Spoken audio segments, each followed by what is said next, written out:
Hi hello welcome to our channel. నేను మీ శ్రీ. ఈరోజు మనం చెప్పుకోబోయే కథ ప్రియనేస్తం పార్ట్ 96. కథలోకి వెళ్ళే ముందు స్- ఈ వీడియోని లైక్ చేసి హైప్ చేయడం మిస్ చేయకండి ఫ్రెండ్స్. ఇక వచ్చేయండి. పాప నిద్రలేయడం ఆలస్యం. పాపని ఎవరొకరు చూసుకుంటూనే ఉండేవాళ్ళు. ప్రవర్తిక రెస్ట్ తీసుకుంటూనే ఉన్నా ఆమె బాగోగులన్నీ పగలు నీలిమ దగ్గరుండి చూసుకుంటే నైట్ అర్జున్ చూసుకునేవాడు. 9వ రోజు పాపని ఊయల్లో వేయాలి. అంతా ఆర్భాటం లేకుండా ఫంక్షన్ ఏర్పాటు చేశారు. ప్రతి ఒక్క సన్నివేశాన్ని ఫోటోలో క్యాప్చర్ చేస్తున్నాడు ప్రణయ్. అక్కడ నుండి లోహితకి అప్డేట్లు ఇస్తున్నాడు. కాటుక బొట్టుతో జుట్టు ముక్క మీద పడుతుంటే ఎంత ముద్దుగా ఉంది బుజ్జి పాప. పాపకి 2 నెలలు నిండాయి. అప్పటికే ప్రణయ్, శంకరం, కామాక్షి ఆఫీస్ వర్క్ ఉందని హైదరాబాద్ వెళ్ళిపోయారు. నీలిమ మాత్రం అక్కడే ఉండిపోయింది కూతురు దగ్గర. ఒకరోజు అర్జున్ రావడం లేట్ అవుతుంటే ప్రవర్తిక దగ్గరే ఉంది నీలిమ. పాపని కాళ్ళ మీద పడుకోబెట్టి జోకొడుతోంది నీలిమ. అమ్మా, ఏమాలోచిస్తున్నావు అని అడిగింది ప్రవర్తిక తల్లి దిగులుగా ఉండడం చూసి. ఏం లేదు బుజ్జమ్మ, నన్ను క్షమించురా అని నీలిమ కన్నీళ్లతో అడుగుతుంటే ఏమైందమ్మా అని కంగారుగా తల్లి చేతులు పట్టుకుని ఏడ్చేసింది. పుట్టింట్లో జరగాల్సిన ఏ ఒక్క ముచ్చట నీకు జరగలేదే. నీ భర్త మంచివాడు కాబట్టి నిన్ను, నీ కూతుర్ని అపురూపంగా చూసుకుంటున్నాడు. నేను కూడా ఎప్పటినుంచో ఇక్కడే ఉంటున్నాను. ఇంకేం చేయలేకపోతున్నాను అనే బాధ ఉండిపోయింది బుజ్జమ్మ. మీ నాన్నకి ఆ చెడు బుద్ధి పుట్టకపోయి ఉంటే పుట్టినీళ్ళ నుంచి జరగాల్సినవన్నీ నీకు జరిగాయి. అప్పటికి పిన్ని, చిన్నాన్న మనమే చేద్దాం ఇవన్నీ అన్నారు, కానీ నేను వాళ్ళని ఇబ్బంది పడదలుచుకోలేదు అని అంది నీలిమ. అమ్మా, నీకొక విషయం చెప్పనా? ఒకవేళ అంతా బాగున్నా సరే ఆయన నన్ను పంపించేవారు కాదు. అయినా ఇప్పుడు ఏమైందని బాధపడుతున్నావు? నన్ను ఎంత ప్రేమగా చూసుకుంటూ మేమే లోకంగా ఉంటున్నాం. ఇంతకంటే ఇంకేం కావాలి నాకు అంటూ తల్లి కన్నీళ్లు తుడిచింది ప్రవర్తిక. ఏదో దిగులు బుజ్జమ్మ, నువ్వు ఇక్కడ సంతోషంగా ఉన్నావు కదా, అది చాలే అంది ఆమె. అంది ప్రవర్తిక. నీ కూతురికి 6 నెలలు వచ్చేదాకా ఉండి నేను మనూరు వెళ్ళిపోతానే అంది పాపని చూస్తూ. ఎందుకమ్మా? ప్రణయ్ అనే ఇల్లు తీసుకున్నాడంట కదా. లేదు బుజ్జమ్మ, చిన్నన్న పిన్ని కూడా మన ఊరు వచ్చేస్తారు. ప్రణయ్కి పెళ్లి తర్వాత మేము ఇంకా అక్కడ ఉండి ఏం చేస్తాం చెప్పు. ఈ సిటీలో మాకు బాగోలేదులేవే, అప్పుడప్పుడు మీకోసం రావడం తప్పితే కష్టం ఇక్కడ అని అంది నీలిమ. అవును, ప్రణయ్కి పెళ్లి తర్వాత ఎలాగో లోహిత ఉంటుంది, వాళ్ళకి ప్రైవసీ కావాలి కదా అని మౌనంగా ఉండిపోయింది ప్రవర్తిక. బుజ్జమ్మ, నిన్న ఒకటి అడుగుతాను అని తడబడగానే ఏంటమ్మా అంది తల్లి చేతులు పట్టుకుని. మీ నాన్న ఎక్కడున్నాడు అని అడిగింది నీలిమ. హైదరాబాద్ జైల్, కన్నీళ్లు బలవంతంగా దాచుకుంటూ చెప్పింది ప్రవర్తిక. శిక్ష అనుభవించాలి. సరే, నువ్వు పడుకో, దీన్ని నేను చూసుకుంటానులే అంది నీలిమ. సరిగ్గా అప్పుడే కాలింగ్ బెల్ మోగుతూ ఉంటే అల్లుడు గారు వచ్చినట్టున్నారు. సరే మరి, పాప ఏడిస్తే నన్ను నిద్రలేపో అని చెప్పి కూతురు పక్కన పాపను పడుకోబెట్టి తలుపుడేయడానికి వెళ్ళింది నీలిమ.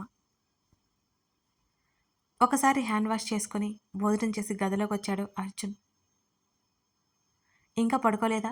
పాపని జోకొడుతున్న ప్రవర్తికని చూస్తూ మెల్లిగా అన్నాడు. లేదన్నట్టు తల ఊపింది. అర్జున్కి కూడా తెలుసు తన కూతురు చిన్న శబ్దాలకి మెలకువ తెచ్చుకుంటుంది అని. వెంటనే స్నానం చేసి తన కూతురు దగ్గరికి వచ్చాడు. బంగారం, బజ్జున్నావా అంటూ కూతురికి ముద్దులు పెట్టి దూరం జరగగానే పాపని తీసుకొచ్చి బెడ్ పక్కన ఉయ్యల్లో వేసింది. ఏయ్, ఏం చేస్తున్నావు? భయపడుతుంది అని అర్జున్ అంటుంటే బొత్తిగా నన్ను పట్టించుకోవట్లేదే, మీరు మానేశారు అని అలిగినట్టుగా ముఖం పెట్టింది ప్రవర్తిక. అర్జున్ అయోమయంగా చూస్తుంటే అతని పక్కన పడుకున్నది మరీ దూరం జరిగింది. మరోవైపుకి తిరిగిపోతూ పాప కేర్ అనగానే హుష్, ఇది ఇప్పుడే లేచిందే తమరి మాటలకి అంటూ పాప ఏడుపు ఆపే ప్రయత్నంగా మళ్ళీ పక్కన పడుకోబెట్టుకుంది. ఏవేవో గొనుగుతూ నవ్వుకుంటూ ఆమెనే చూస్తున్నాడు అర్జున్. పాపని నిద్రపుచ్చింది ప్రవర్తిక. ఆమెను వెనక నుంచి హత్తుకుని ఈ అలక ఎందుకో అన్నాడు. తన మీద వేసిన అతని చేతులు తీసేసింది. ఓహో గాడ్, ఇప్పుడు ఏమైంది అని అతను అంటుంటే అర్జున్ వైపు ఓరగా చూసి ముఖం తిప్పేసుకుంది. అతను కొంచెం పైకి లేచినట్టుగా ఆమె మీదకు వంగి పాప అటువైపు కింద పడకుండా దిండులు పెట్టేసి ప్రవర్తికని తన వైపుకు తిప్పుకున్నాడు. ఇప్పుడు చెప్పు, ఏంటి నీ బాధ? కళ్ళెగరేసి ఆమె చెంప మీద చేయి వేసి నిమురుతూ అన్నాడు. మీరు నన్ను అసలు పట్టించుకుంటున్నారా అని అడిగింది. పట్టించుకోవట్లేదా అయితే? ఆ అంది వెంటనే. ఏం పట్టించుకోవట్లేదా చెప్పు? కావాలని తిక్క ప్రశ్నలు వేస్తున్నారు. నాకు నిద్ర వస్తోంది అని మళ్ళీ మరోవైపుకు తిరిగింది. ఆమె నడుం మీదుగా చేయి వేసి చీర తప్పించాడు అర్జున్. అతని వైపుకు తిరిగి ఏం చేస్తున్నారు అని అడిగింది చిరుకోపం ప్రదర్శిస్తూ ఆమె. తెలీదా నీకు? ఆమె నడుము మీద నాట్యం చేస్తున్న అతని మునివేళ్ల తాకిడికి ఉక్కిరిబిక్కిరైపోయింది ప్రవర్తిక. అతని మెడ వంపులో ముఖం దాచుకుని గట్టిగా కళ్ళు మూసుకుంది. ఆమెను గాఢంగా హత్తుకుని చాలా కష్టంగా ఉంది అన్నాడు అర్జున్. ఎందుకో ఆమె చిన్నగా నవ్వింది. తెలిసి కూడా అడక్కు అంటూ ఆమె ముఖం ఎత్తి ఆమె పెదవుల మీద సున్నితంగా ముద్దు పెట్టుకున్నాడు అర్జున్. అతని ముద్దుకు సహకరిస్తూ పరవశంగా కళ్ళు మూసుకుంది ఆమె. పడుకో ఆమెని గట్టిగా హత్తుకున్నాడు. పాపం ఒకవైపు పాపను చూసి అతని హృదయం మీద తలపెట్టుకుని హాయిగా నిద్రపోయింది ప్రవర్తిక.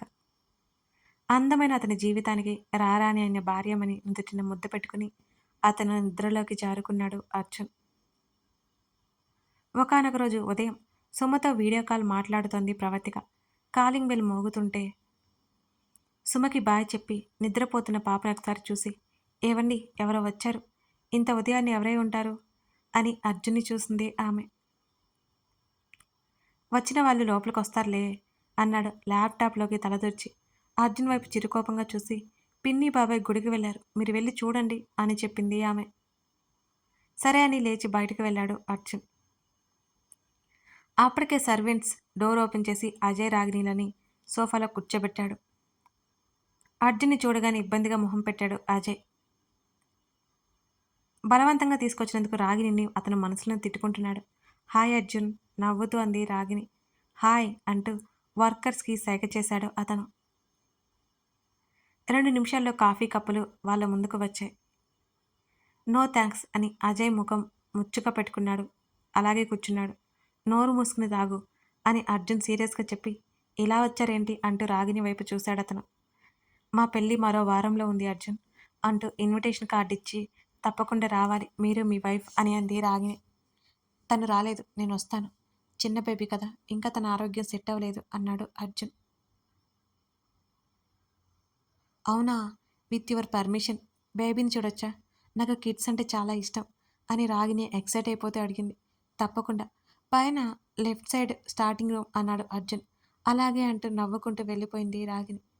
అలాగే ఉన్నావా, కాస్త బుద్ధి తెచ్చుకున్నావా అని అర్జున్ అన్నాడు. నువ్వు నన్ను ఇన్సల్ట్ చేస్తున్నావు అని అన్నాడు అజయ్ వెంటనే. ఇదిగో ఇలా చిన్నపిల్లాడిలా మాట్లాడుకో, ఎవరేం చెప్పినా నమ్మడం కాదు, కొంచెం బ్రెయిన్ యూజ్ చేయి. మీ డాడీ ఫేస్ చూసి నేను వదిలేస్తున్నా అని సీరియస్గా అన్నాడు అర్జున్. పళ్ళు నూరుకుంటూ ముఖం తిప్పుకున్నాడు అజయ్. పాప లేచి కాళ్ళు చేతులు కదిలిస్తోంది. పాపతో నవ్వుతూ ఆడుతోంది ప్రవర్తిక. ఎక్స్క్యూజ్ మీ పిలిచింది రాగిని. తలెత్తి చూసిన ప్రవర్తిక అక్కడ రాగిని చూసి ఆశ్చర్యపోయింది. చిన్నగా నవ్వుతూ లోపలికొచ్చింది రాగిని. ఫస్ట్ మీకు సారీ అంది రాగిని. పర్లేదు అంది ప్రవర్తిక. మీ పాప చాలా బాగుంది. హే క్యూటీ అంటూ పాప బుగ్గలు నిమిరింది రాగిని. చిన్నగా నవ్వింది ప్రవర్తిక. మీ పాపని ఎత్తుకోవచ్చా అని ప్రవర్తిక పర్మిషన్ అడిగింది రాగిని. మెల్లిగా జాగ్రత్తగా అంటూ ఎలా పట్టుకోవాలో చూపించింది ప్రవర్తిక. పాపని చూస్తూ ఉండిపోవాలనిపించింది రాగినికి. అంత ముద్దుగా ఉంది. మరో వారం రోజుల్లో మా పెళ్ళి, మా బావ కూడా వచ్చాడు, కిందకి వెళ్దామా అని అడిగింది రాగిని. అవునా, కంగ్రాట్స్ అంది ప్రవర్తిక. నేను పాపని తీసుకొస్తాను, మీరు రాగలరా అని అడిగింది. అలాగే అని రాగినితో పాటు కిందకొచ్చింది ప్రవర్తిక. మెట్ల మధ్య నుంచి దిగి వస్తున్న ప్రవర్తికని చూసి లేచి నిలబడ్డాడు అజయ్ అప్రయత్నంగా. అజయ్ని గమనిస్తూనే ఉన్నాడు అర్జున్. రాగిని ఏదో మాట్లాడుతుంటే చిన్నగా నవ్వుతూ వస్తుందామె. తల తిప్పి చూసిన అర్జున్కి తల్లి అయిన తన భార్య నిండుగా సంతోషంగా అందంగా కనిపిస్తుంటే కష్టంగా చూపు తిప్పుకున్నాడు అర్జున్. నేరుగా వాళ్ళ దగ్గరికి వచ్చి అజయ్ని చూసి ఆశ్చర్యపోయి రాగిని వైపు చూసింది ప్రవర్తిక. మా బావ అజయ్, ఆమె పరిచయం చేసింది రాగిని.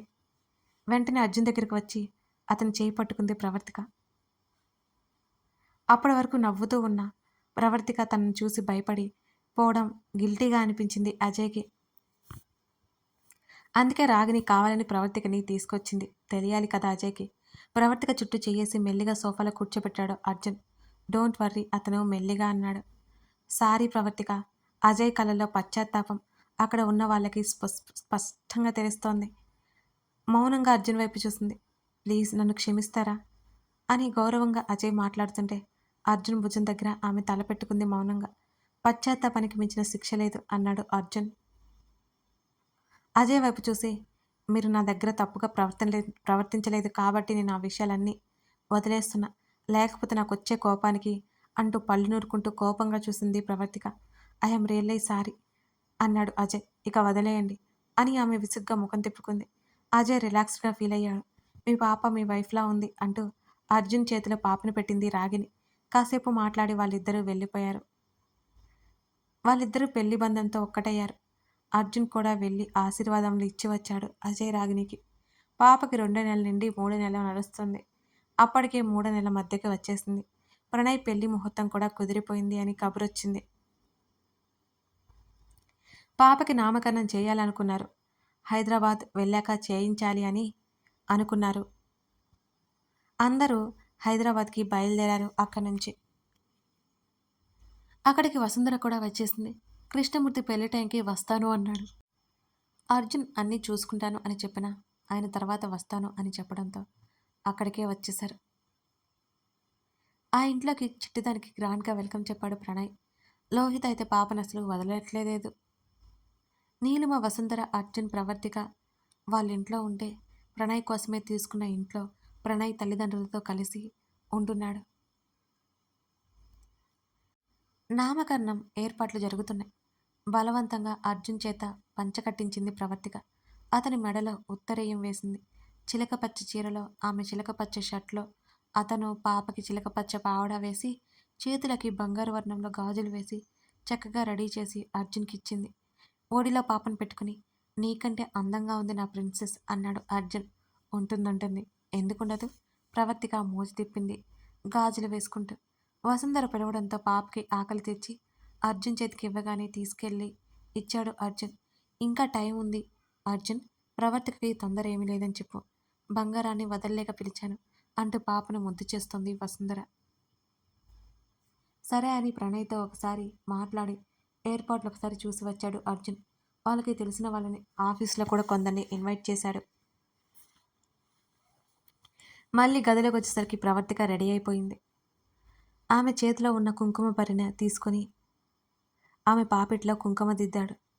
ఒకసారి సతీ వైపు చూశాడు. హుందాగా నిండుగా లక్ష్మీదేవిలా మెరిసిపోతోంది.